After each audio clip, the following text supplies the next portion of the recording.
Sometimes we talk about pranayama. Mhm. And we also say that, if we do a lot of pranayama, that helps us to cleanse our brain.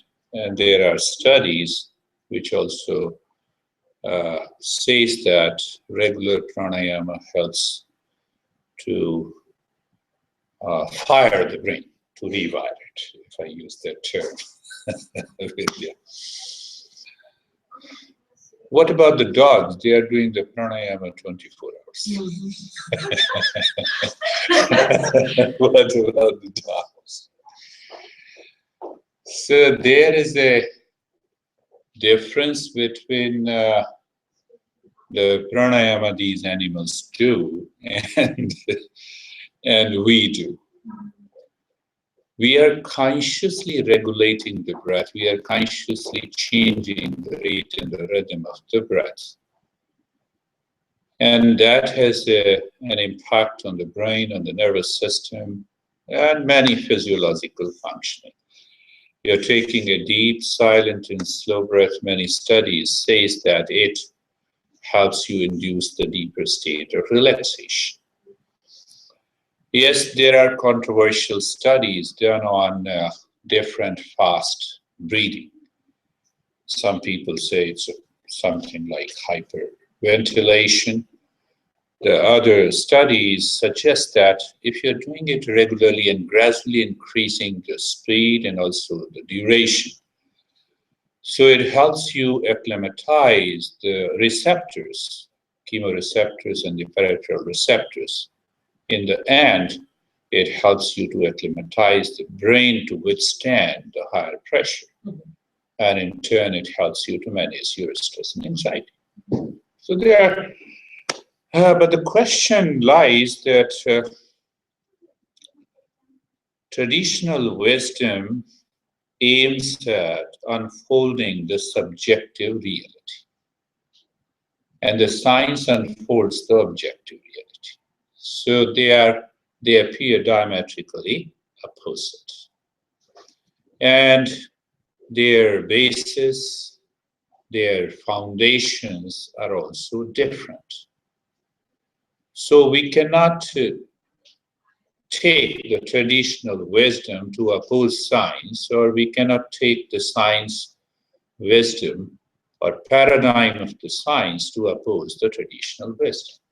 Rather, we should complement each other. So once we complement, then it helps us to understand and appreciate more than 3,000 texts that were written almost 3,000 years back. Then it will make a sense. But if we want to only explore the subjective reality through the paradigm of the science cannot help. The paradigm of the science cannot really help to explore the subjective reality. And the meditation is basically aims at unfolding your subjective reality. So having said that, this Upanishad, this text says the entire world, life, mind, and the brain are constantly changing. I've translated into modern words. It is important to discover a center within that does not change. The awakening and realization of this center helps us to live and act in a meditative state all the time in life. So what it has used different couple of words that we need to understand. First thing, it says that the entire objective world is constantly changing. Body is changing, mind is changing, life is changing, mind is changing, intellect is changing, brain is changing. During the last almost, Vidya knows much better. She is an expert in that area. So during the last 3 and 4 decades, we see that now the brain has started changing it changes its structure and function. So science has found this thing now. It does not mean that it was not changing thousands of years back. It was still changing.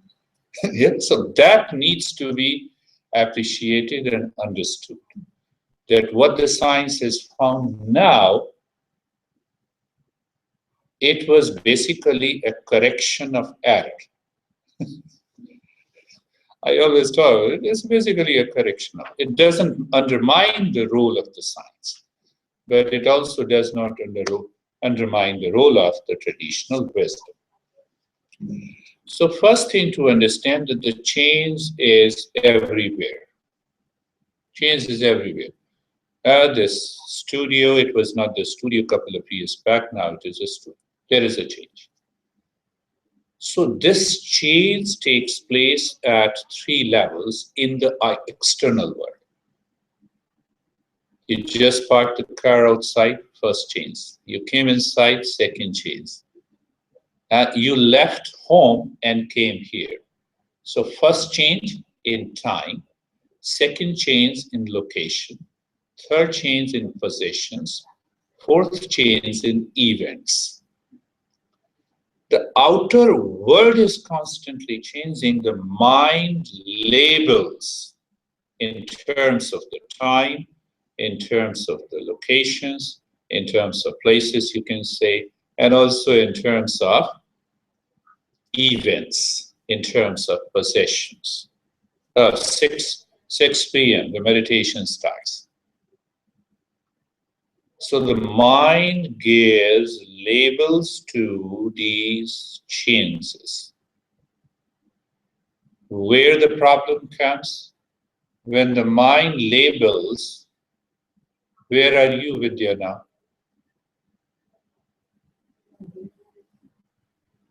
Who is here, your body? Are you the body? No. Or you are the body? No. So what happens? Mind gives label to the body. I am the body. I am the mind. I am the intellect. I am the ego. The moment mind gives this label to what is changing, the problem comes. Problem comes. When mind becomes aware that my body is constantly changing and the health is a dynamic state, the health, can I remain healthy all the time? The day I am born until I die? No. It is a dynamic state. It is constantly changing. So mind has to detach itself from this label that I am the body. It has to detach itself from the mind that what he has said is always true. It is constantly changing. So the traditional wisdom says that there is something that does not change at the center of our being. To discover that center of the being awakens you to a meditative state. You understand what I'm saying? First is changing identity, and there is unchanging identity. So they are expressed in different ways. I say Satyam, Jnanam, Anantam, Brahma. So Brahma means the supreme highest state of the consciousness. It is the state of the being which is of the nature of truth, Satyam, which is of the nature of knowledge, Jnanam, Anantam, which is of the nature of infinite. Now, thing comes how to explore and enter into a meditative state in the midst of the change to discover what is not changing in all of us. What does not change?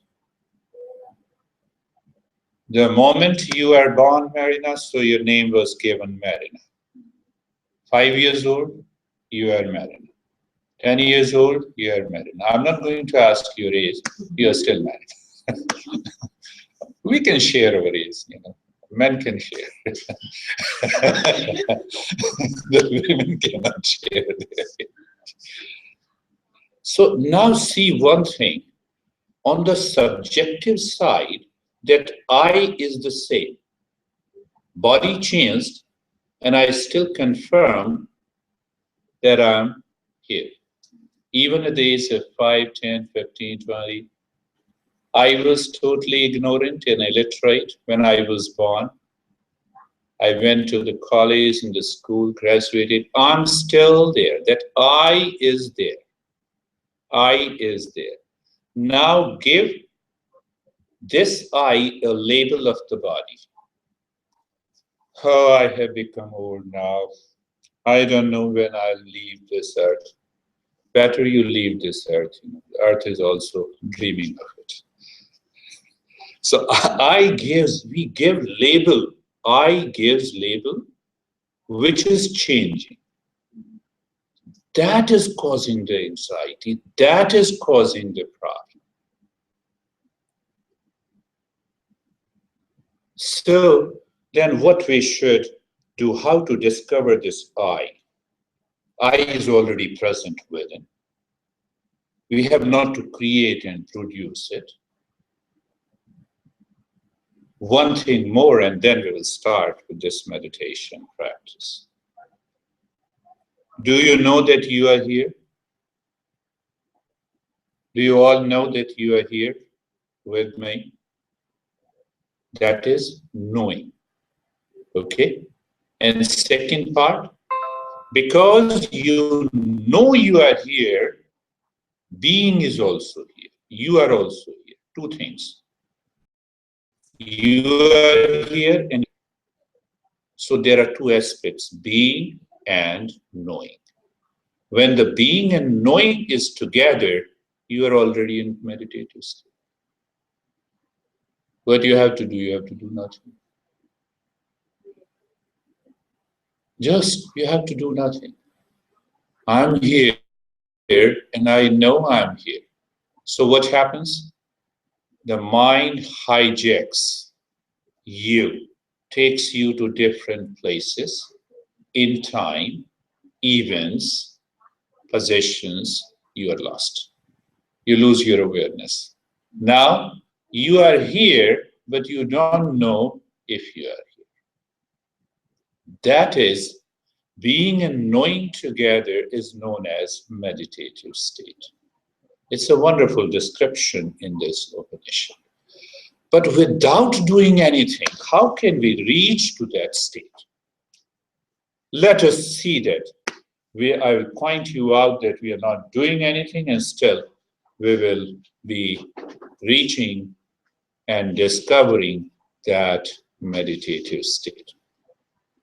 Sit or lie down, whatever is most comfortable to you. Don't create a sense of identity. Oh, if I don't lie down, if I have to sit, then only I can move into a higher meditative state. You will continue to be the same whether you lie down or sit. Remember, those crazy ideas. First thing, we sit down in a comfortable posture or lie down. Done.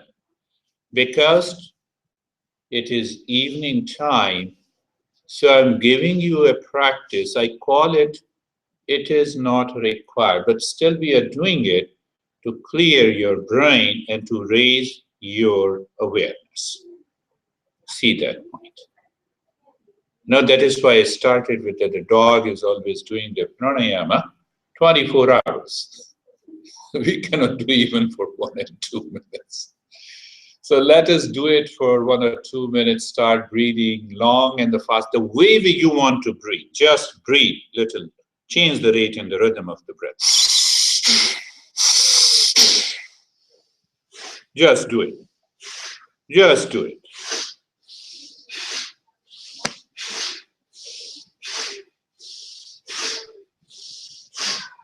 That's good. Just do it. Just do it.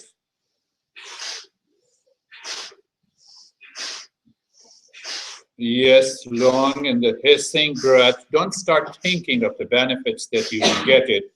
No benefits. Just do it.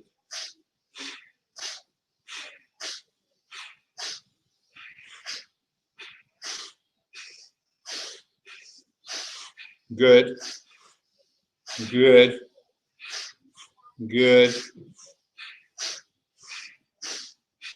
good, good, and stop it. Now we start with the meditation.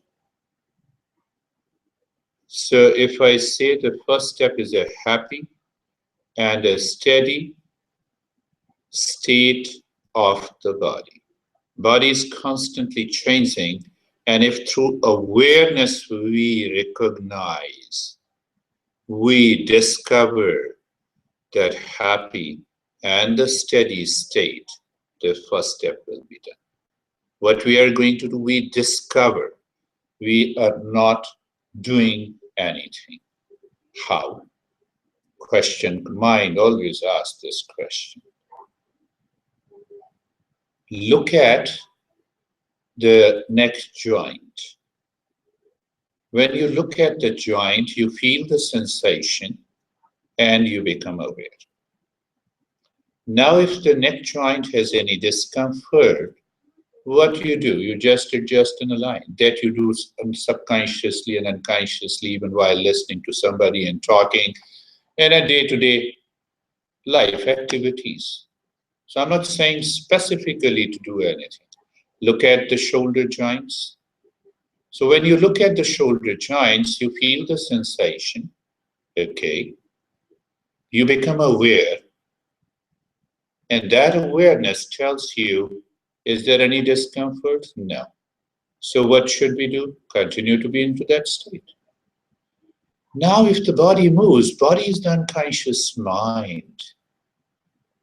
The moment it moves, the mind that has created the I returns, and it begins taking you to the places, to a time, the past or the future, and to the events that had happened in the past. Look at the hip joints. You feel the sensation. Why you feel the sensation? Because we are alive. So simple. And then the knee joints. You feel the wrist joints, ankle joints, toes. I say that because we are alive, the mind becomes aware of these joints. There is a natural awareness of the sensation, and that sensation tells the mind that you are comfortable. And when you are comfortable, either sitting or lying down, you are already in the journey. Now look at the second point in the same step. Be carefree. A simple example I gave, the birds that you watch in the sky are flying away from you. You continue to look at these birds, what have disappeared, what remains is the sky. Same thing happens deep inside in the mind. Thought comes and goes, like the birds in the mental space. Let it come and let it go. So what actually you are doing nothing. It is like standing across a road, standing across a highway, and mind comes through the eyes. It is naturally becoming aware of the traffic, the lanes. Same thing with the thought. So what happens when you are aware like this? You start dropping the idea that you are the mind, that you are the thinker. Look at it. The beauty of the practice is it is a non-practice. I call it is a higher mindfulness practice given by the teacher almost 3,000 years back. Now the third part, you are casual, you're natural. What it means by natural? You are as you are. There is no trigger to do something. It has no question how to do it, why to do it, where to go, why to go. It is just natural. So when that happens, the first step is done. Look at it. In the first step, you did nothing. Meditation is not doing anything. Second step,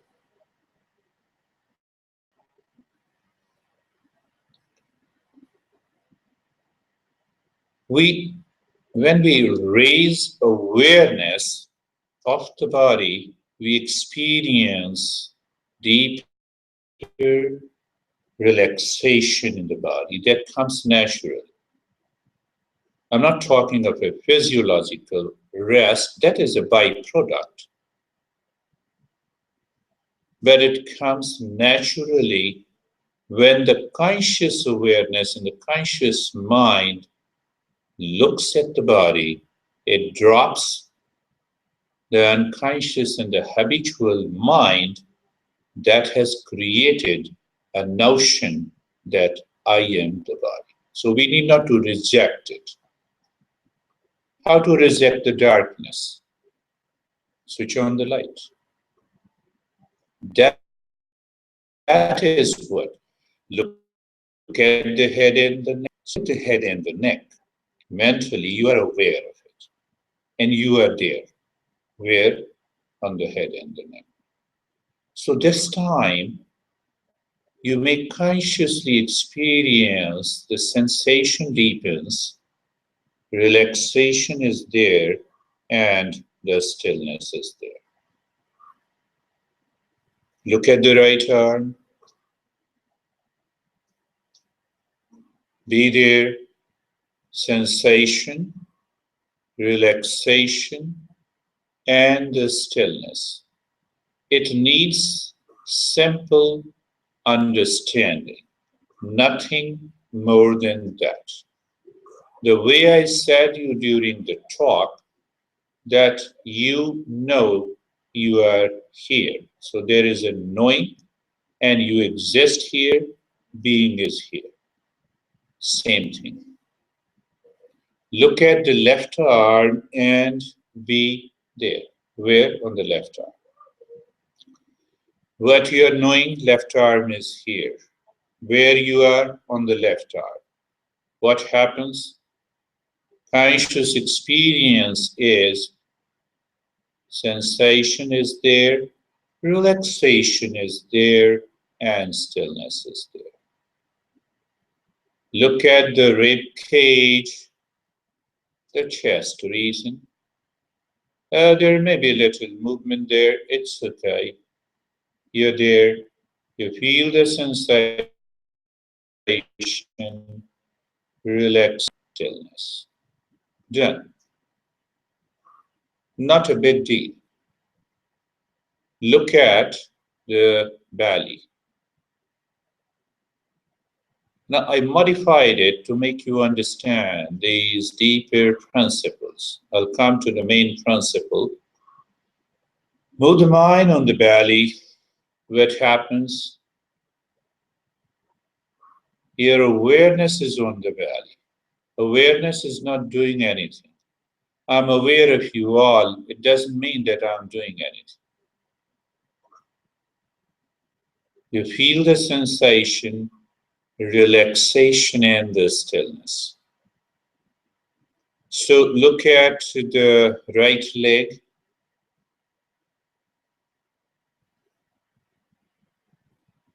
You're there, you feel the sensation, you experience the relaxation and the stillness.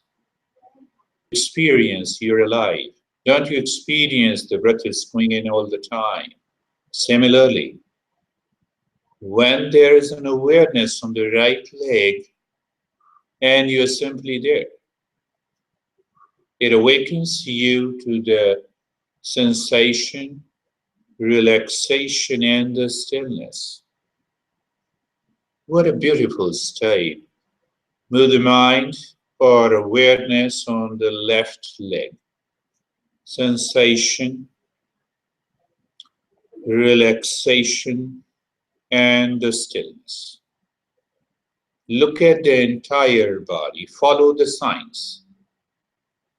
Where is the science? Science puts up a hypothesis and then it works on it. Whether the hypothesis, sometimes those hypotheses are wrong, but we want to prove through evidence that it is wrong. Look at the entire body, the way it is here and now at present. Let your mind say internally to yourself, I am the body. And wait, just maintain your awareness. I am the body. And see what comes out of it.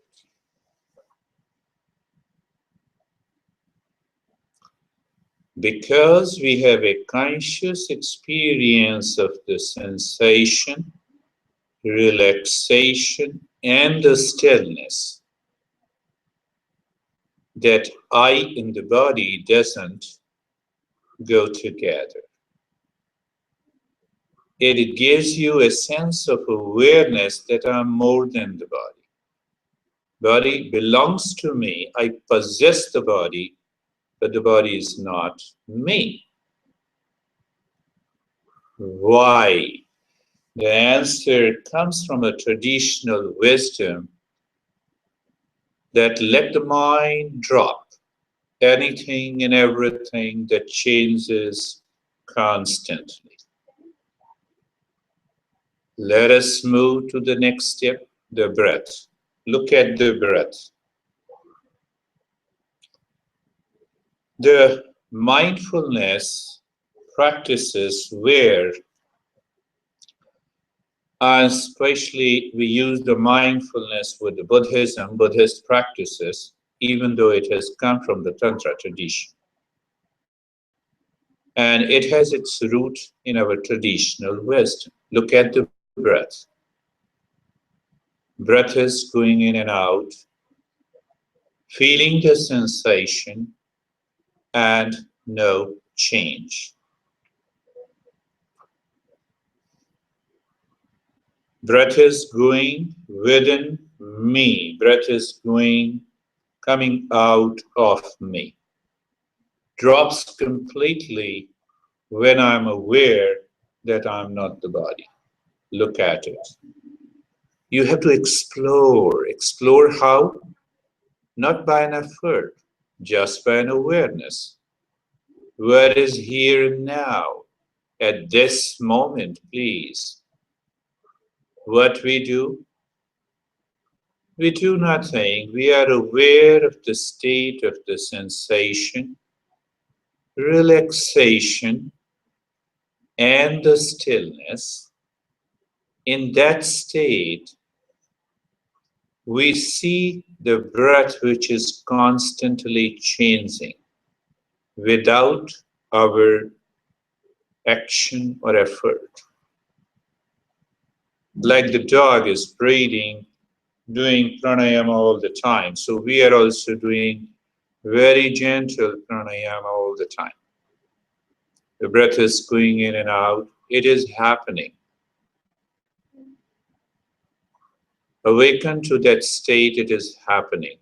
But remember, when you follow these practices of meditation, you start consciously experiencing the changes.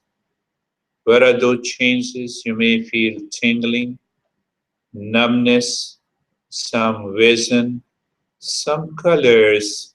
They come and go. What should we do? Let them come and go. Returning again, you are looking at the breath. Breath is going in and out.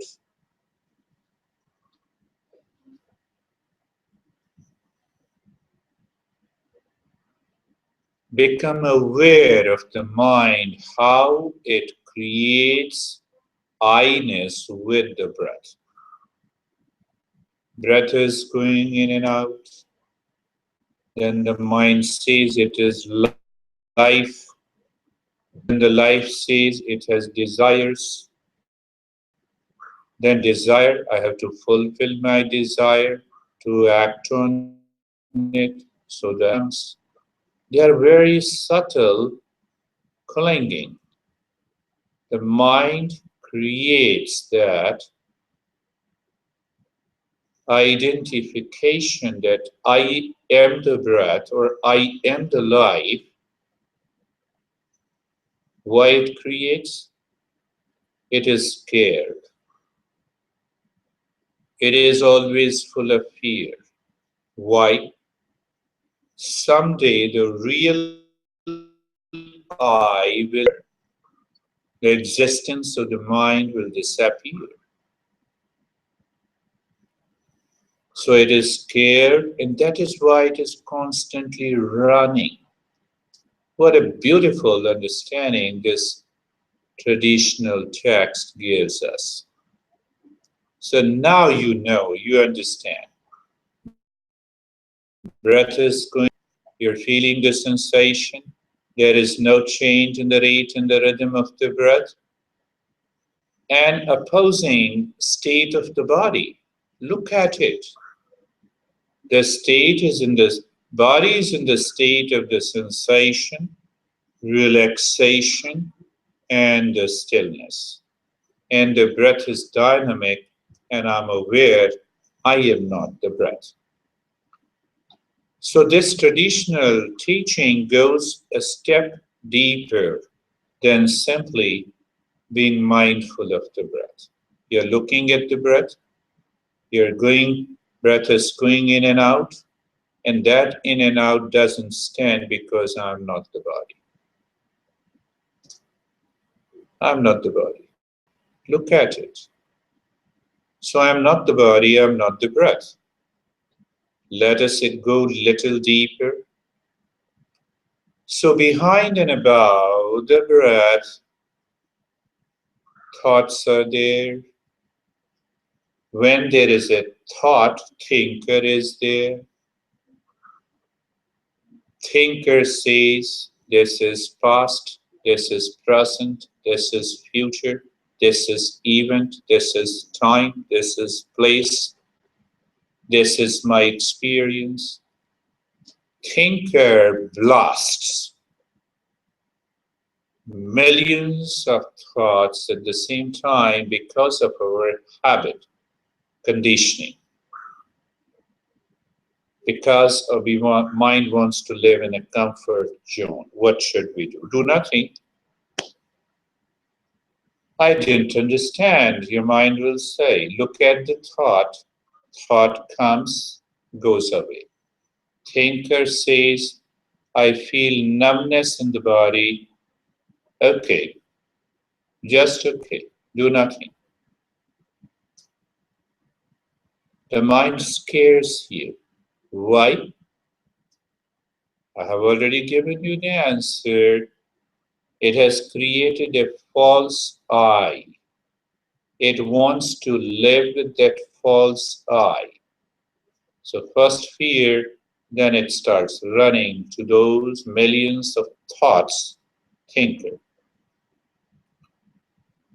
Behind the breath, you are aware of the thinker and the thoughts.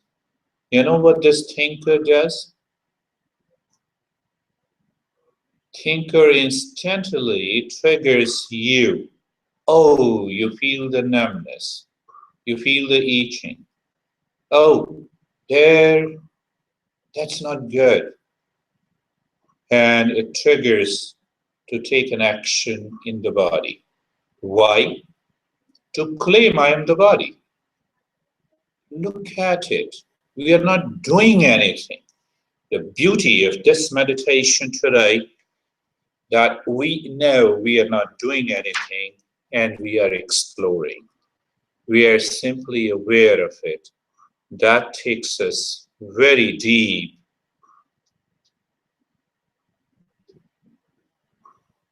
Thoughts, thinker, feeling, sensation. We are neither the thinker nor the thought. When we were born, nothing was there. It came from our culture, society, parents. I think we all are aware of that. What happens when the very outer layer is the body that remains in the state of awareness with conscious experience of sensation, relaxation, and the stillness?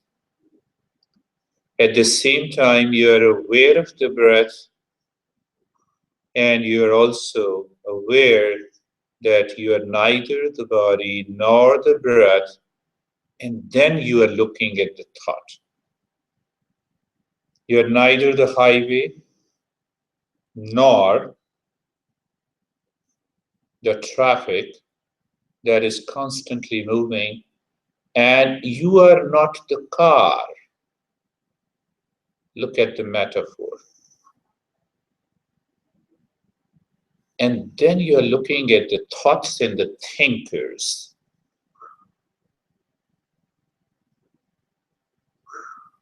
I don't want to use the word non-judgmental. It comes from the thinker. Many experts use be non-judgmental. So the thinker has to be active.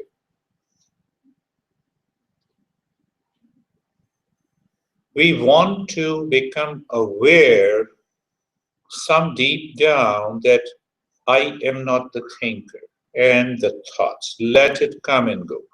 When you are aware you are not the neighbor, do you cling to it? No.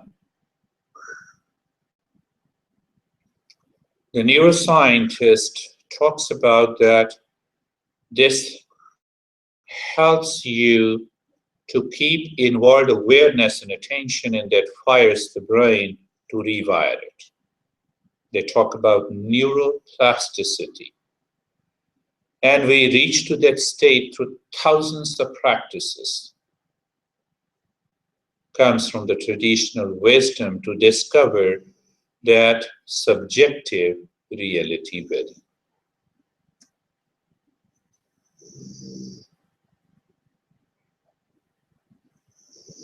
It's okay. Let this noise keep you aware and attentive. So nothing disturbs us. Why? We are not the change. What else? Let us go deeper. I am not the body. It is in the state of sensation, relaxation, and the stillness. I am not the breath, which is constantly changing. I'm not thinking that I'm not the breath. I know. I'm not the thoughts and the thinker. It's okay. I know you're paying attention to me, not to the noise that is striking your ears now. That will take you to the deeper state. The world will remain as it is. It will have a constant change of the place, of the time, of the events, of the things. That is the message of the teacher. Because you are none of them, you're not affected. So the sensation, relaxation, and the stillness in the physical movement of the breath at the energy level, thoughts and the thinker at a deeper level. What is beyond that? What is beyond that? Is it not emptiness? Is it not the infinite space? Is it not awareness of the infinite space of the sky?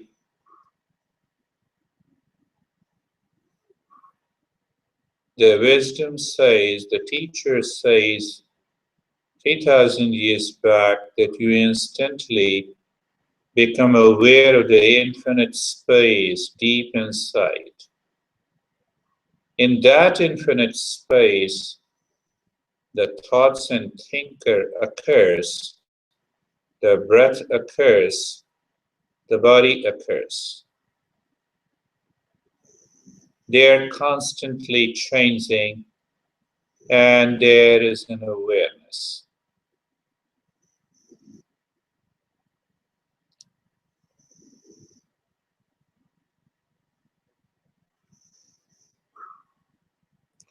Now what happens because the mind gets agitated with a very small thing. It returns, it clings to something, either the thought or the noise or the sensation in the body. It doesn't want to leave. In order to drop that, we use some tips to drop that clinging of the mind. It has only one purpose. So what should we do? If you are aware that the thinker and the thoughts are constantly returning,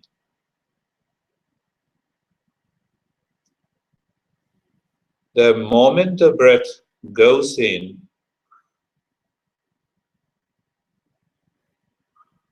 two things. The moment the breath goes in, look inside the space and drop peace mentally. Breath comes out, become aware of the space outside and peace. So in any meditation, the moment we have some practice, it is only to get rid of the conditioned mind that has created a false I.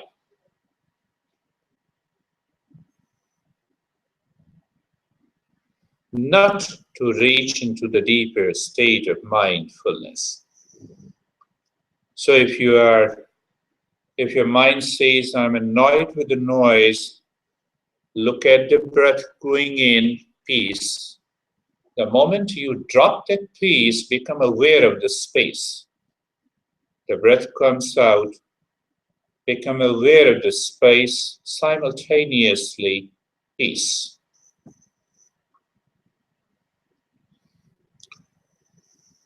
Mind, our own mind, our own dear mind.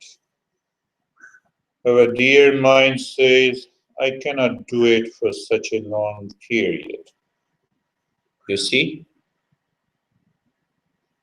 When it says, it simply means the mind still has declared that I am the body, I am the breath, I am the thought, I am the thinker.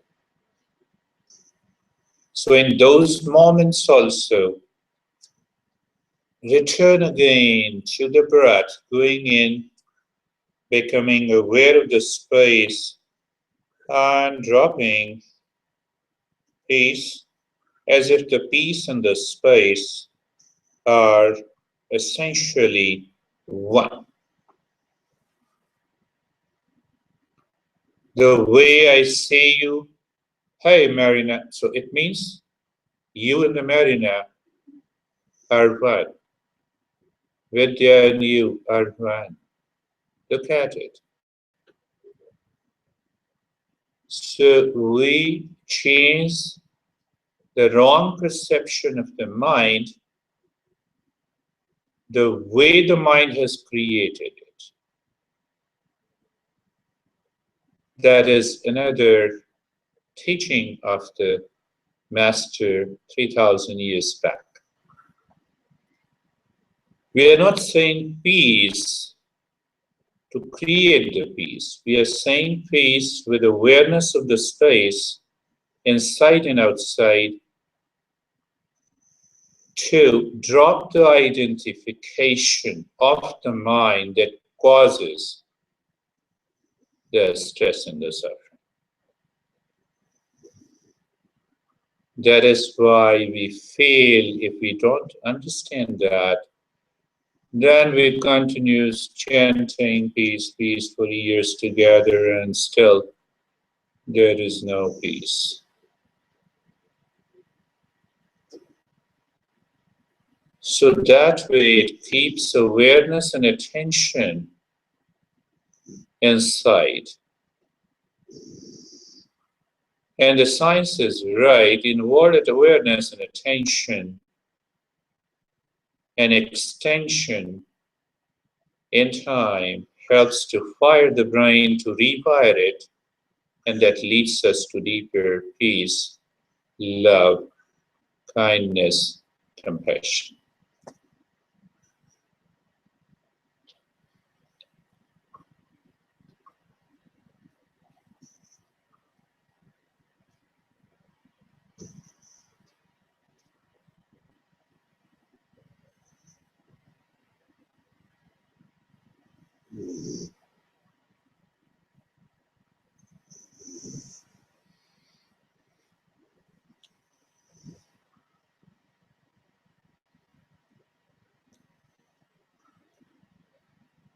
And now, even drop that peace, remain in the state of doing nothing. I always use this as the last step, state of doing nothing. Only awareness, knowing and being. In that knowing and being, you have a different experience of deeper relaxation, calmness in the body. Maybe the stillness continues. The natural flow of the breath appears as if it is energizing with every breath. Why? You explored it. Your awareness is deeper with it. Your experience that you have less thoughts.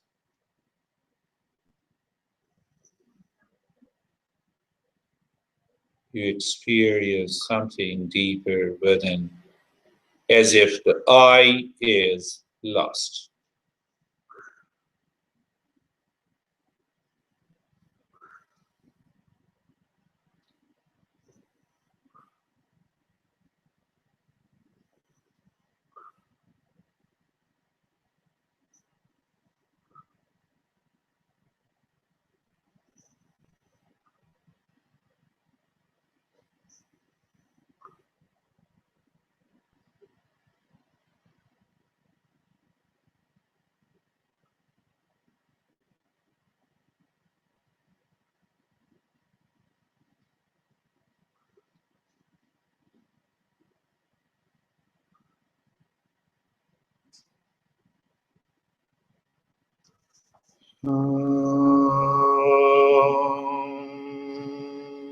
Shanti, Shanti, Shanti. Let us chant. Take a deep breath into the belly and the chest.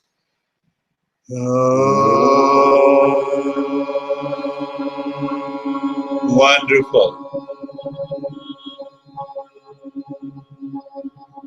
Wait, take the second breath before saying Shanti.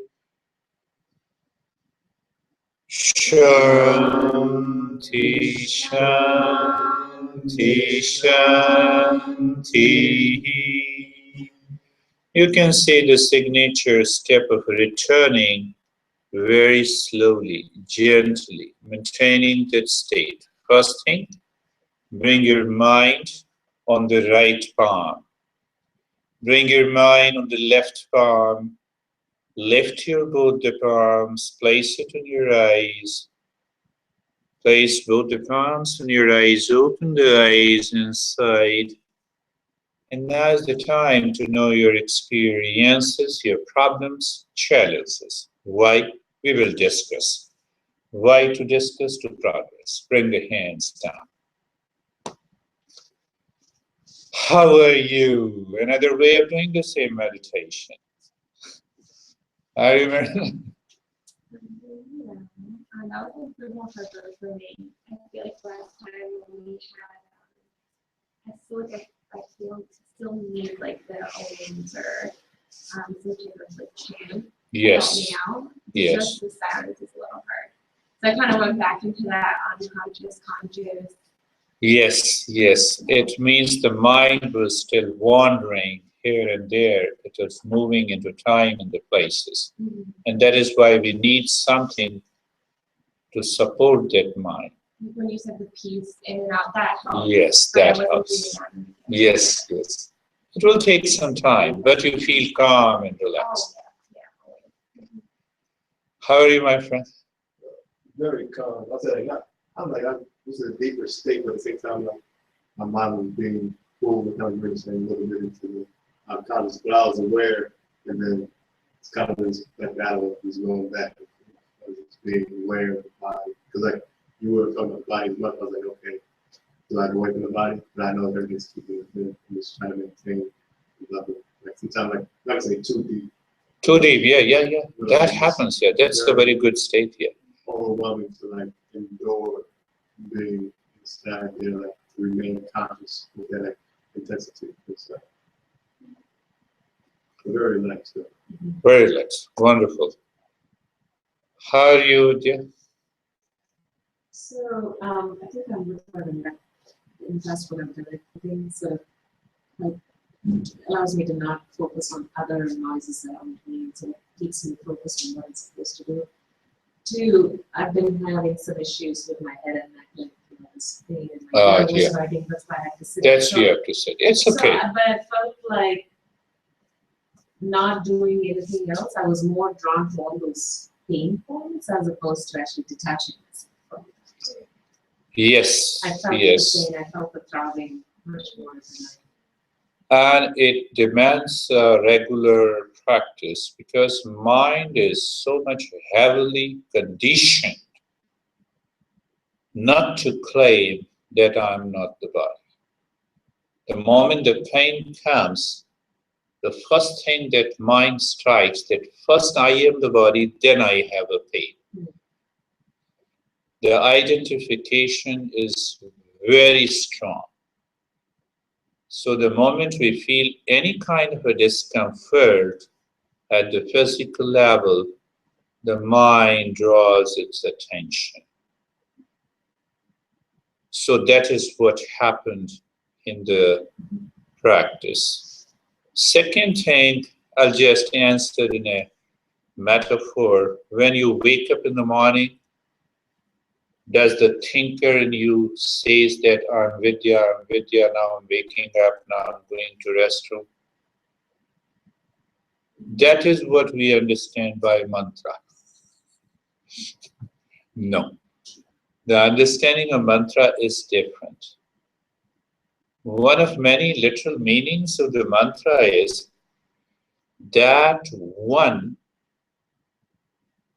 sound which liberates, which frees you from all the conditionings of the mind. It shouldn't create another condition.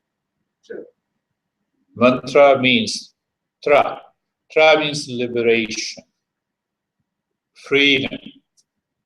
So that technique where you introduce the sound and that takes you away from all the thinker and the thoughts. But if it creates a pattern, and sometimes people come and say, oh, I've been doing it for 10 years. One guy came and said, very good, continue doing it while you are here. You have realized. But that is another conditioning. So we use it for some time, and we are vigilant. Now no thoughts are there, drop it. That is the way to succeed. But in our tradition, we always say that yes, continue to stay. And then will happen. Now, even if I start saying you Vidya, Vidya 10 times, and you will say, no, stop nagging me. This is enough. Same thing applies. It's a matter of, so meditation basically is an extraordinary state of awareness or the state of the consciousness where we witness anything and everything that is happening. That is happening. This is happening. Thoughts are happening. Thinking is happening. Feeling is happening. Let it happen. Huh? Fingers are moving. Let it happen. So yeah, it takes some time to do the practice. So how do you say? It was quite relaxing. It was really sound sleep with the sound. So it's okay, it's good. So yeah, it was relaxing. So that is all for today. There's one question. Yeah.